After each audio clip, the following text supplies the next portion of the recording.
السلام عليكم ورحمة الله وبركاته حبايب قلبي طلاب أولى إعدادي، يا رب تكونوا بألف خير. معاكم مستر الزوز من قناة مستر الزوز حبايب قلبي. النهارده يا رجالة هنشرح تاني درس عندي في أولى إعدادي وهو مظاهر سطح قارة أفريقيا. كنا الفيديو اللي فات في الدرس اللي فات شرحنا فيه الموقع الجغرافي والفلكي لقارة أفريقيا والكشوف الجغرافية. النهارده حبايب قلبي هنتكلم عن موضوع جديد جدا وممتع جدا وسهل جدا، بس لازم تكمل الفيديو الآخر عشان فيه مفاجآت قوية جدا في الفيديو يا رجالة. النهارده هنتكلم على الهضاب والجبال والسهول في قارة افريقيا. ليتس جو يا ميكس نشوف المنهج بيتكلم على ايه.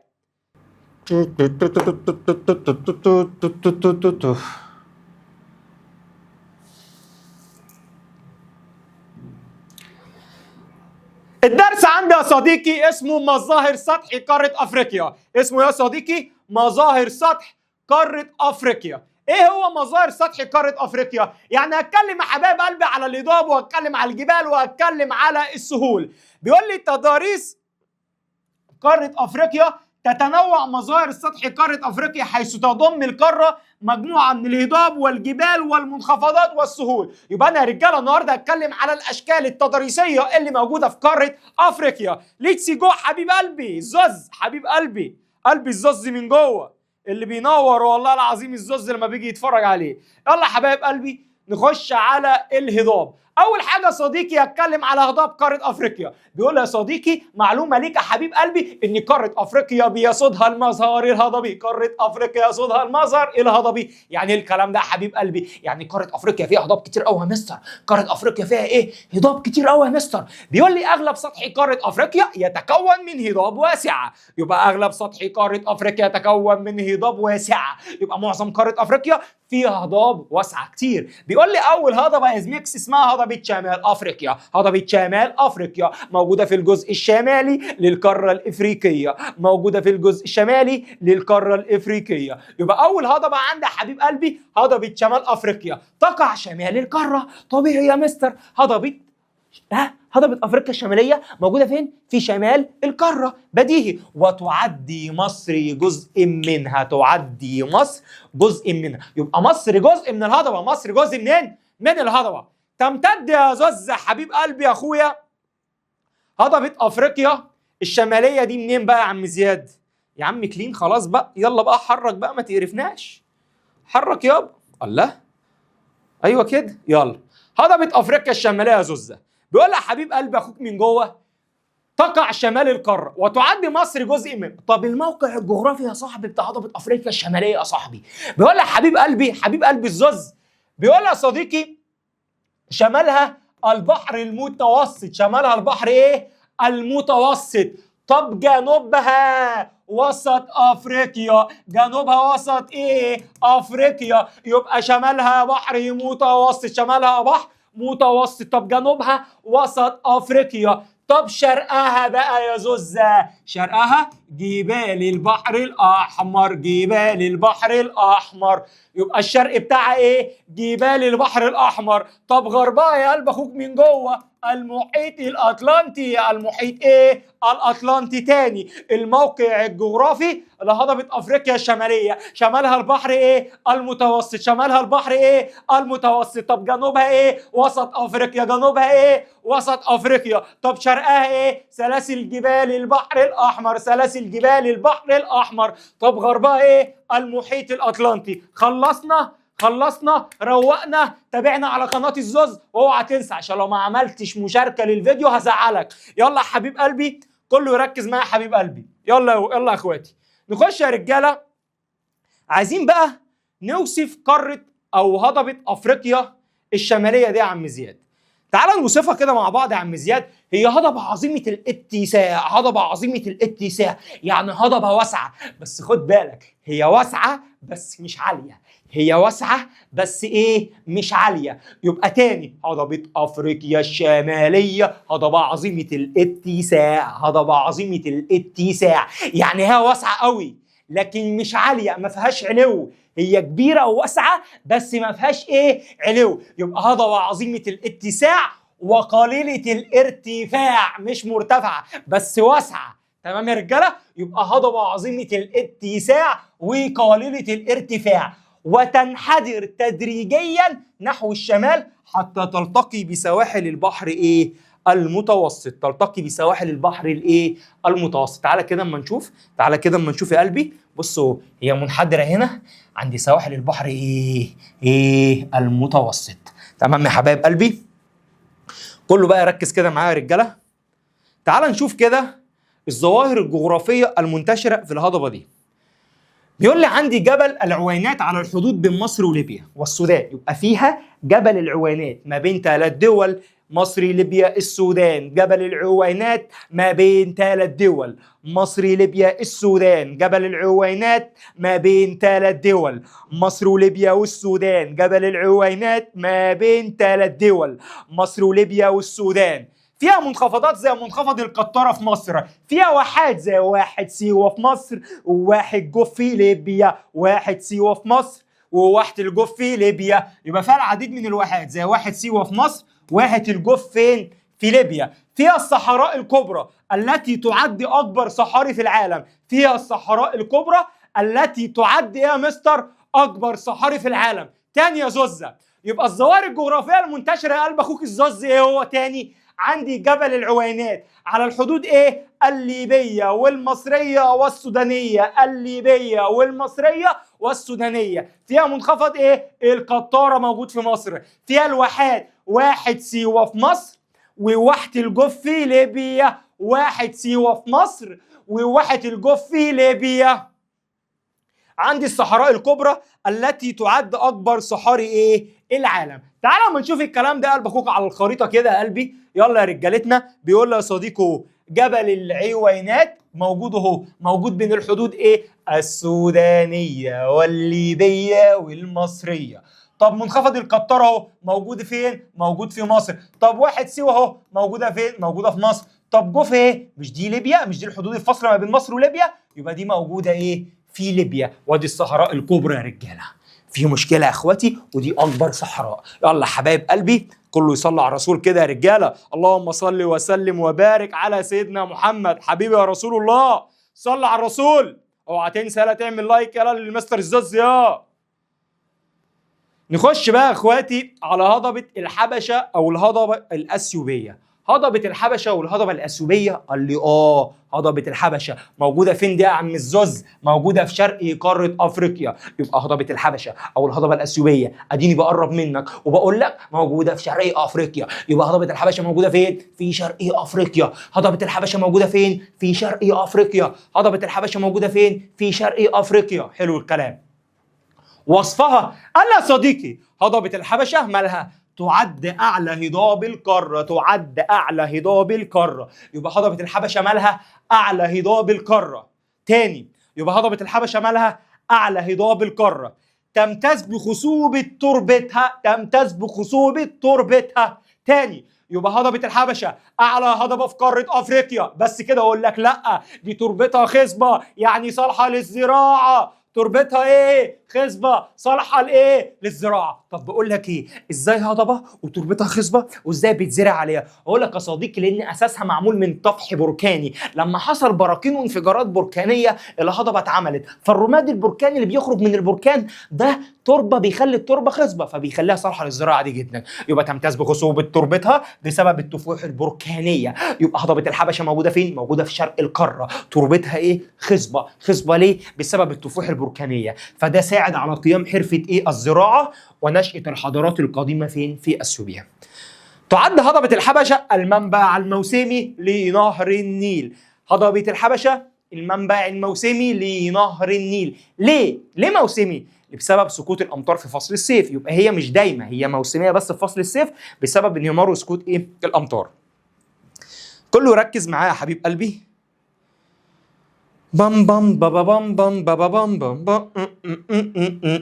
ما المقصود بالتفاح البركانيه؟ يعني ايه تفاح بركانيه؟ يقصد بها الصخور المنصهره اللي تحت الارض التي تندفع من باطن الارض الى ايه؟ الى سطحها وتساهم في تكون بعض الظواهر التضاريسيه زي الجبال والهضاب. لان انا عندي جبال بركانيه وعندي هضاب ايه يا رجاله؟ نتيجه ايه؟ البراكين زي هضبه ايه؟ الحبشه. نخش يا حبيب قلبي على هضبة البحيرات الاستوائية. يبقى انا كده يا صديقي خدت ايه؟ خدت هضبة افريقيا الشمالية. برافو حلو.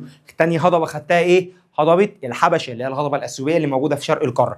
ثالث هضبه حبيب قلب الزوز من جوه هو هضبه البحيرات الاستوائيه. هضبه البحيرات ايه؟ الاستوائيه. قال لي يا صديقي بقى دي موجوده في وسط القاره، موجوده في وسط القاره. طب تعال ليه سميتها البحيرات الاستوائيه بالاسم ده؟ لان بتمر بيها دائره الاستواء، لان بتمر بيها دائره ايه؟ الاستواء. ايه دائره الاستواء ايه؟ ودي مرت على هضبه البحيرات ايه؟ الاستوائيه. يبقى موقعها تقع في وسط القاره، تمر بها دائره ايه؟ الاستواء، تنحدر من الجنوب الى الشمال، يعني من تحت لفوق، من تحت لايه؟ لفوق. يبقى هضبه البحيرات الاستوائيه موجوده في وسط القاره، موجوده في وسط القاره. طب اتسمت البحيرات الاستوائيه ليه؟ عشان بتمر بيها دائره ايه؟ الاستواء. وصفها تنحدر من الجنوب الى ايه؟ الشمال، تعلوها القمم الجبليه البركانيه.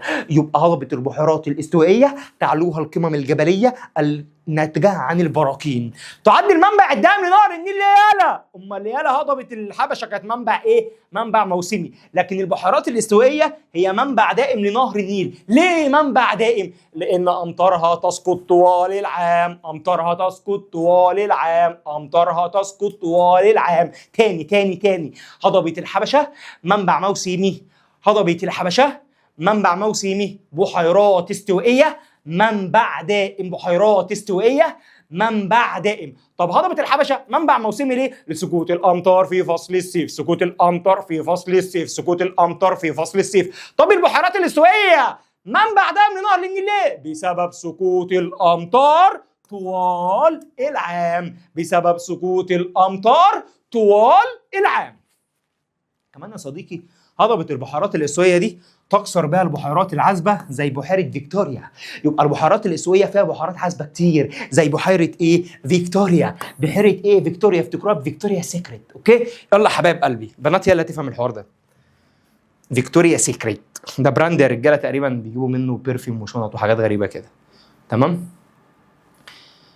الهضبه الجنوبيه ودي اخر هضبه عند حبايب قلبي في مصدر سطح قاره افريقيا، موقعها باين قوي، اسمها هضبه جنوبيه، يعني موجوده في جنوب القاره، موجوده في جنوب ايه؟ القاره. يبقى الهضبه الجنوبيه اسمها على مسمى، الهضبه الجنوبيه اسمها على مسمى، موقعها فين؟ في جنوب القاره. صح كده؟ حلو الكلام. وصفها قال لي تنحدر بشده نحو السواحل الشرقيه، يعني بتميل ناحيه الشرق، بتميل ناحيه شرق افريقيا. صح كده؟ بتميل ناحيه شرق ايه؟ افريقيا. ويوجد في الجزء الشرقي منها الاخدود الافريقي العظيم، الاخدود الافريقي العظيم.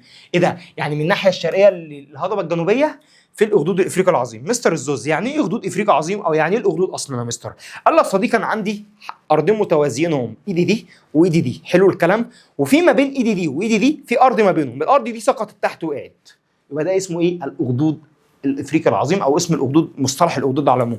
يبقى الاخدود هي عباره عن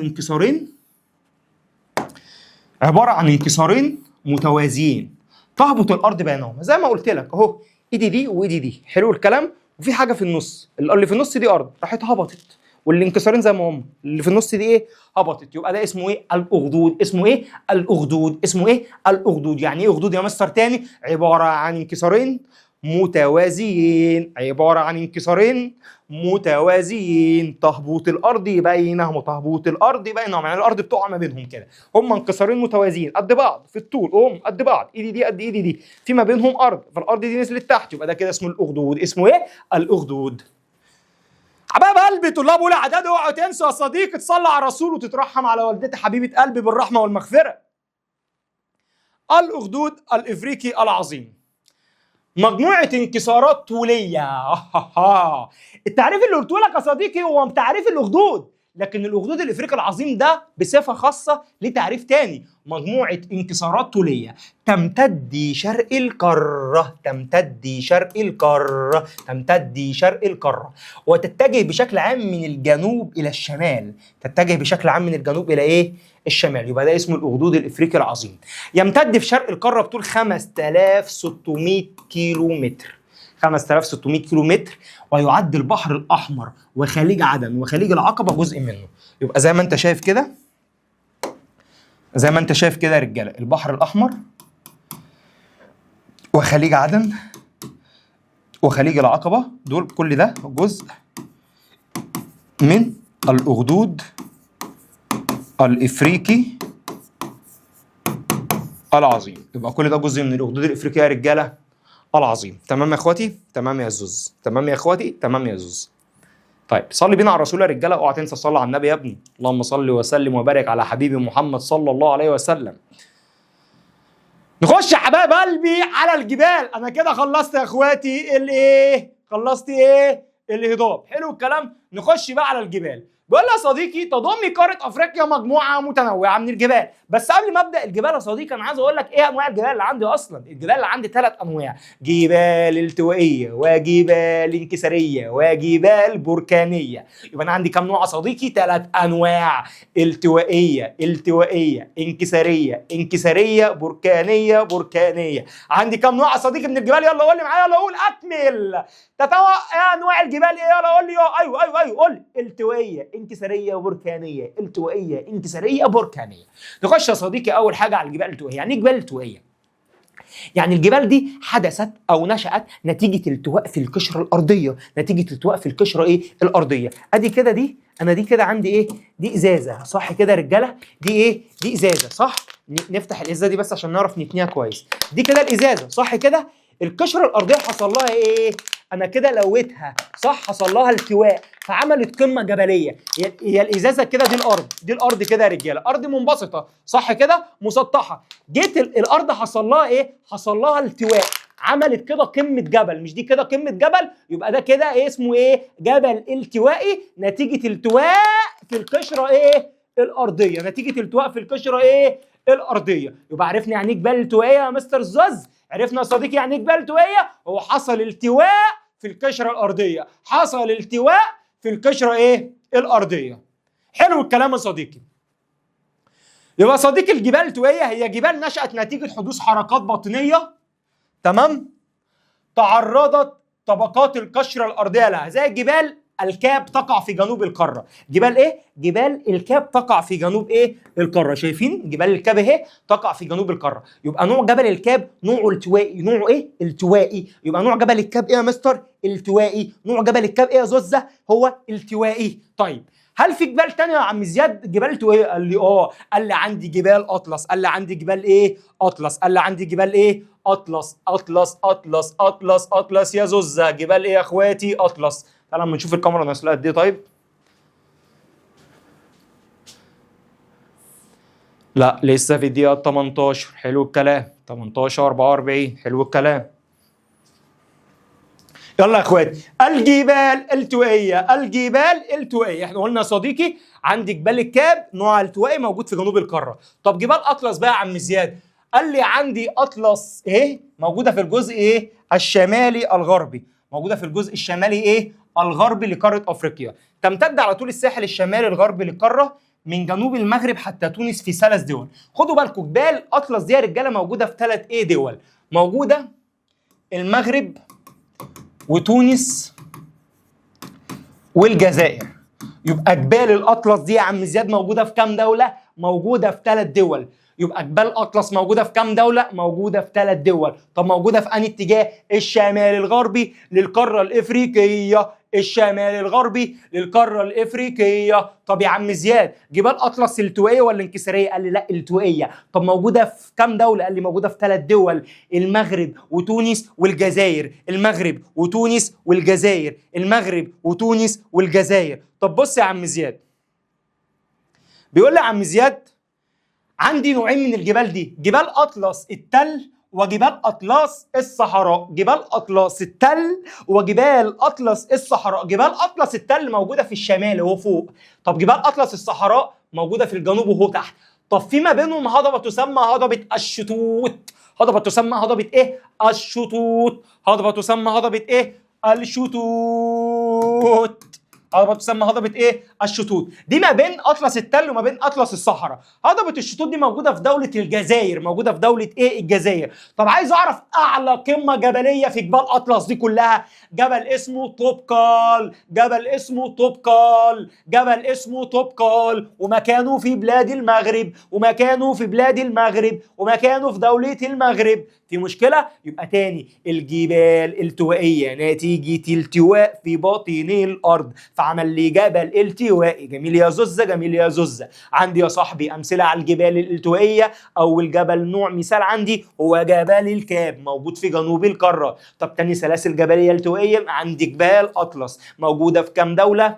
موجوده في 3 دول، المغرب وتونس ودولة الجزائر. طب يا مستر زياد، جبال أطلس في حاجة ما بينهم؟ قال لي قال لي هضبة تسمى هضبة الشطوط، فصلت لي جبال أطلس التل عن الصحراء، التل في الشمال والصحراء في الجنوب، وأعلى قمة جبلية في جبال أطلس جبال طوبقال. موجودة فين جبال طوبقال دي يا عم زياد؟ موجودة في بلاد المغرب أو دولة المغرب. في مشكلة؟ سهلة ها؟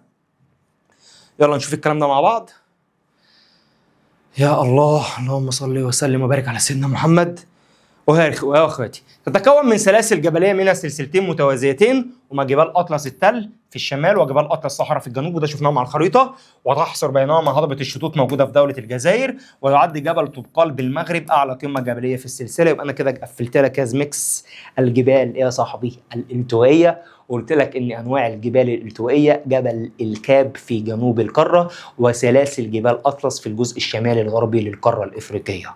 في مشكله يا حبيب قلبي؟ يلا حبيب قلبي نخش على تاني نوع من الجبال، والجبال الانكساريه يا زميكس. سامعك ياض اللي بتقول لي يلا كمل يا مستر.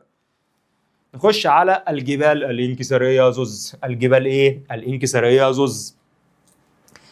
الجبال الانكساريه حبيب اخوك الزوز، والله العظيم منورني، والله منورني. الجبال الانكساريه جبال نشأت نتيجه حركات باطنيه ادت الى حدوث انكسار. الاول كانت التواء، لكن دلوقتي ايه؟ طم على طول، انكسار. هنكسر على طول، صح؟ هنكسر الازازه دي، يبقى دي اسمها ايه؟ جبال انكساريه. دي اسمها جبال ايه؟ انكساريه. اسمها جبال ايه؟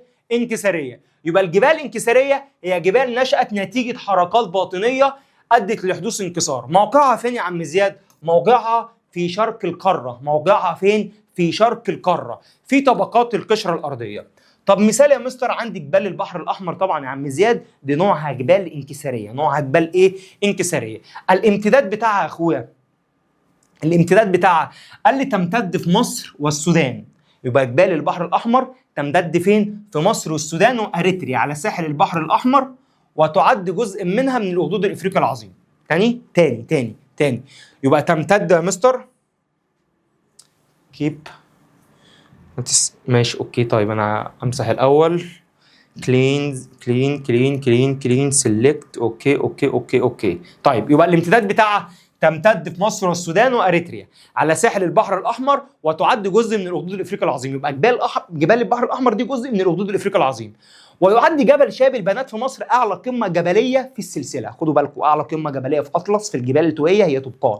طب اعلى قمه جبليه في جبال البحر الاحمر اللي هي الانكساريه اللي هو شايب البنات اللي موجود في مصر. في مشكله يا رجاله؟ طيب يبقى تاني، جبال انكساريه زي جبال البحر الاحمر ممتده فين؟ في 3 دول، مصر والسودان واريتريا. مصر والسودان واريتريا، وهي جزء من الاخدود الافريقي العظيم. طب اعلى قمه جبليه في جبال الانكساريه جبال البحر الاحمر جبل شايب البنات، موجود فين؟ موجود في مصر. نخش بقى حبيب قلبي على الجبال البركانيه. اخو الزز من جوه وقلبه من جوه والله. نخش يا صديقي على الجبال البركانيه. عندي جبل كينيا وجبل كيليمانجارو. جبل ايه؟ كينيا وجبل كيليمانجارو. دول موجودين في وسط القاره. دول موجودين في وسط ايه؟ القاره. تعالى كده اما اشوف بس جبال البحر الاحمر عشان نسيت اوريها لك على الخريطه. صح كده؟ انت لما صدقت طبعا. يلا انجزي. ادي جبال البحر الاحمر يا رجاله، ممتده في مصر والسودان واريتريا. حلو الكلام يا رجاله. وعلى قمه جبليه في جبال البحر الاحمر جبل شايب ايه؟ البنات الموجود في مصر. عندي يا رجاله من الجبال البركانيه اوريها لكم على الخريطه الاول قبل ما اقولها. عندي جبل كينيا، وعندي جبل كيليمانجارو، وعندي جبال دركانزبرج. عندي جبال دركانز ايه؟ برج. يبقى انا كده عندي 3 جبال بركانيه، جبل كينيا، جبل كيليمانجارو، جبال دركانزبرج. ال3 فيهم حرف الكاف. حلو الكلام. بعيدا عن الكاب خالص، الكاب ده التواء قلنا مالناش دعوه بيه. يبقى كينيا وكيليمانجارو وجبال دركانزبرج. اوكي يلا يا اخواتي نشوف الكلام ده دلوقتي. يا عم كلين بقى، سيلكت، يلا انجز. اللهم صل وسلم وبارك على سيدنا محمد. صلوا على رسول رجاله. يلا الجبال البركانيه يا عم زياد. عندي جبل كينيا وجبل كيليمانجارو يقعان في وسط القاره زي ما وريته لكم. يعد جبل كيليمانجارو يا رجاله جبل ايه؟ كليمانجارو ماله؟ اعلى قمه جبليه في افريقيا. اوعى تنسى ان جبل كليمانجارو اعلى قمه جبليه فين؟ في افريقيا. ادى ذلك لتكون الجليد فوق قمته رغم وقوعه بالمنطقه الاستوائيه الحاره، لان كلما ارتفعنا 150 متر عن مستوى سطح البحر تقل درجه الحراره درجه واحده مئويه. يبقى تاني من امثله الجبال البركانيه جبل كينيا وجبل كليمانجارو، واعلى قمه في افريقيا وجبل كليمانجارو عشان في على قمته ده ادى لوجود ثلج عليه. وجبال دركانزبرج في جنوب القاره. يعني ايه يا مستر ايه جبال دركانزبرج؟ احفظها ازاي دي؟ خرجت من الدار دار، خرجت منه، خدت الكنز بتاعي، الكنز بتاعي وطلعت برج القاهره على طول، وطلعت البرج. يبقى جبال دركانزبرج. وشكرا على كده. اهم حاجه تكتبها لي صح. في مشكله يا رجاله تشقلب لي بقولها دركانزبرج اي بتنجم مخلل في الترش يودي. اهم حاجه تكتبها لي صح، وتعرف ان ده جبل بركاني. في مشكله حبايب قلبي؟ طيب صلي بينا على الرسول. ما المقصود بالجبال البركانيه؟ هي الجبال التي تكونت نتيجه الثورات البركانيه. حصل ثوران بركاني في الارض، فبالتالي الجبال دي تكونت نتيجه الاندفاع البركاني دوت. حلو الكلام. طب يا عم زياد، هل الجبال دي لها اهميه؟ طبعا الجبال لها اهميه كبيره جدا، بس انا اروح اشوف الكاميرا بتسجل ولا لا. ايه هي الاهميه الاقتصاديه لجبال قاره افريقيا؟ يا مستر ده هو الجبال اهميه؟ هنزيط ولا ايه؟ ايوه طبعا الجبال اهميه. الجبال اهميه اقتصاديه وسياحيه يا رجاله. ما السياحيه برضه تبع الاقتصاد برضه، يعني هي بتساهم في الاقتصاد وات ايفر بقى من ايه ومن ايه. يا مستر بتساعدنا ازاي؟ قال لي اول حاجه يا زميلي بطلع منها معادن كتير جدا زي الحديد والنحاس والفضه والذهب، صح ولا لا؟ يبقى لانها غنيه بالثروات المعدنيه، صح كده يا رجاله؟ غنيه بالثروات المعدنيه كالحديد والذهب والفضه والنحاس والفوسفات، دول بيتخشوا في صناعات عديده فليها علاقه بالتعدين والصناعه. طب هل ليه علاقه ثانيه بالسياحه؟ قال لي يا مستر في السياح بيجوا على الجبال دي يا مستر، بيتسلقوا على الجبال، بيتزلجوا على الجليد زي جبل كليمانجارو اعلى قمه جبليه في افريقيا في جليد، صح ولا لا؟ فبيتزلجوا على على الجليد. يبقى لانها تتميز بمناظر طبيعيه خلابه تجذب السياح الذين يمارسون العديد من الانشطه بالمناطق الجبليه زي التسلق وزي التزلج عليها يا رجاله على الجليد. في مشكله؟ يبقى دي الاهميه بتاعه الجبال. بم بم بم بم بم بم بم بم بم بم بم بم بم بم بم بم. تخش بقى رجاله على على السهول. ايه السهول دي؟ هي اراضي منبسطه فيها نوعين، سهول فيضيه سهول ساحليه، سهول فيضيه سهول ساحليه، صح طيب؟ صح طيب. تمتلك قاره افريقيا سهول متنوعه ومنها السهول الفيضيه يجري تعالى بس انت رايح فين؟ السهول الفيضيه، السهول الفيضيه يجري بقاره افريقيا العديد من الانهار. ايه يا مستر الانهار اللي موجوده في قاره افريقيا؟ قال لي يا صديقي عندي نهر النيل. ايه يا عم؟ وعندي نهر النيجر، وعندي نهر الكونغو، عندي نهر النيل، وعندي نهر النيجر، وعندي نهر الكونغو. يبقى عندي ثلاث انواع من السهول الفيضيه بسبب عدد وجود من الانهار في القاره الافريقيه. عندي نهر النيل، عندي نهر النيجر، وعندي نهر الكونغو. عندي نهر النيل وعندي نهر النيجر وعندي نهر الكونغو. حلو الكلام.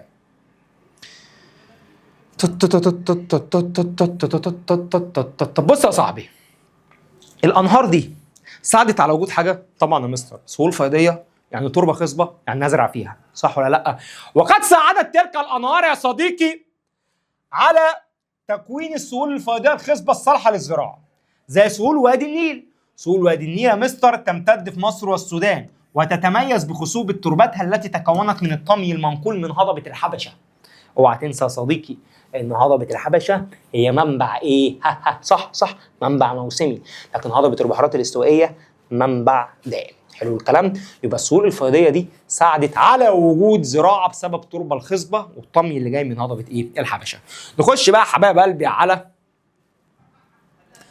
السهول الساحليه. بص يا صديقي، السهول الساحليه يا حبيب قلبي يختلف اتساعها من مكان لمكان، يعني هي ولا كلها واسعه ولا كلها ضيقه، ممكن تبقى واسعه في اماكن وممكن تبقى ضيقه في اماكن. حلو الكلام. طيب تعال اما نشوف يا صديقي، بيقول لي السهول الساحليه يختلف اتساع السهول الساحليه في القاره من منطقه لاخرى بحسب اقتراب او ابتعاد المرتفعات من الساحل. وتتمثل السهول الساحليه في ايه؟ مستر زياد هو ايه الفرق ما بين السهول الساحليه والسهول الفيضيه؟ بيقول لي يا زميكس السهول الساحليه دي بتطل على مسطحات مائيه مالحه وات ايفر بقى هو محيط او بحر، لكن السهول الفيضيه دي هي بتطل على انهار يعني ميه عذبه. طب امتى تبقى ضيقه وامتى تبقى واسعه في السهول الساحليه؟ قال لي لو الجبال قريبه من الساحل يبقى المساحات ضيقه، طب لو الجبال بعيده عن الساحل يبقى المساحات واسعه، صح كده؟ طيب تعال نخش يا رجاله على سهول البحر المتوسط. اول سهول البحر المتوسط هي موجوده في شمال القاره.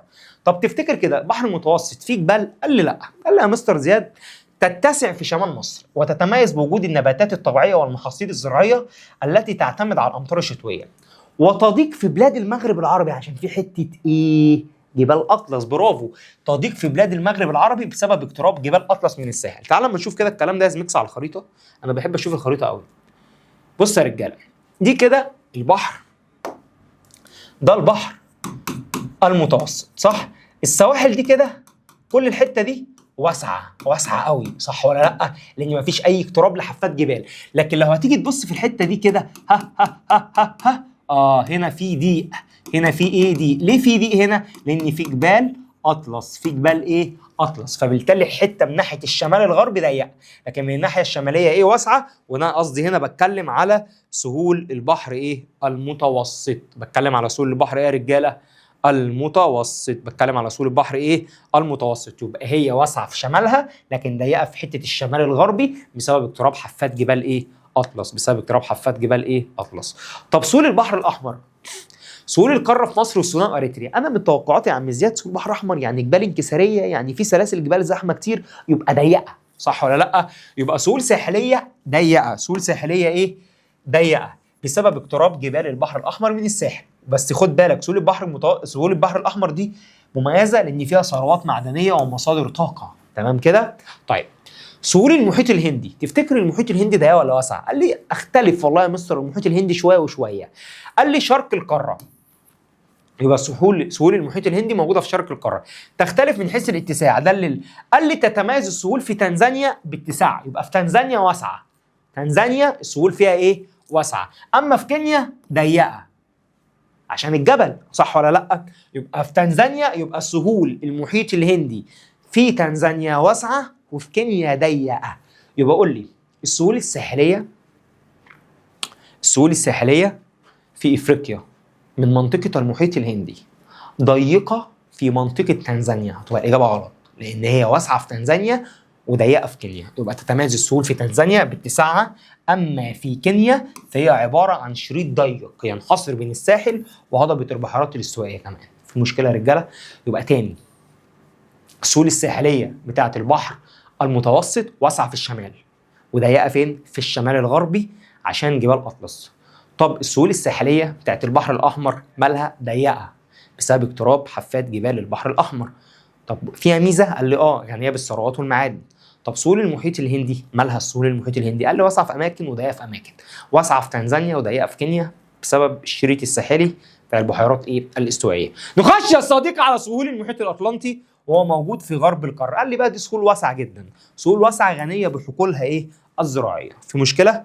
في مشكله يا رجاله؟ يبقى سهول واسعه غنيه بحقولها ايه؟ الزراعيه. الجزر يا حبايب قلبي تضم القاره عدد من الجزر. ايه هي الجزر اللي موجوده؟ قال لي يا اخواتي، قال لي عندي جزيره مدغشقر هي اكبر جزر القاره وتقع في المحيط الهندي ويفصلها عن الساحل الشرقي القاره، قاره افريقيا، مضيق موزمبيق. تعال اما كده نشوفها يا رجاله. ايه جزيره مدغشقر ايه؟ جزيره مدغشقر يا رجاله، جزيره ايه؟ مدغشقر اهي. يبقى هي اكبر جزر القاره، تقع في المحيط الهندي هي فعلا. طب اللي بيفصل جزيره مدغشقر ايه؟ وده الساحل الشرقي للقاره. اللي بيفصلها عن الساحل الشرقي للقاره اقول له مضيق اسمه مضيق ايه؟ موزمبيق. اقول له مضيق اسمه مضيق ايه يا رجاله؟ موزمبيق. تمام. عندي جزر برضو تاني اسمها جزر القمر التي تقع شمال غرب مدغشقر. جزر القمر يا رجاله لو هتلاحظها كده اهو موجوده في شمال غرب ايه؟ مدغشقر. شمال غرب جزيره مدغشقر. في مشكله يا اخواتي؟ على ما اعتقد الدنيا سهله جدا ولمينا الدرس بطريقه حلوه يعني. تمام. اخر حاجه عندي يا رجاله هو الاقتصاد الازرق ومستقبل قاره افريقيا. الاقتصاد الازرق يعني الاقتصاد المائي. الاقتصاد ايه؟ المائي اللي هو لونه ازرق يعني. تطل قاره افريقيا على بحار ومحيطات واسعه تحتوي على العديد من الثروات الطبيعيه، وتحرص الدول الافريقيه على استثمارها بشكل مستدام بما يحقق اهداف الاقتصاد. يعني تستثمر الحاجه بشكل مستدام، يعني تستهدف الموارد اللي عندك الاقتصاديه بشكل مسؤول مما يحافظ على نصيب الاجيال القادمه منه. تمام؟ طيب صلي بينا على الرسول يا رجاله. دي طبعا خريطه لازم نحفظها كويس جدا يا اخواتي. تمام؟ وانا اقولها لكم برضو. ايه طيب في ايه؟ ما تتعيد لي بقى.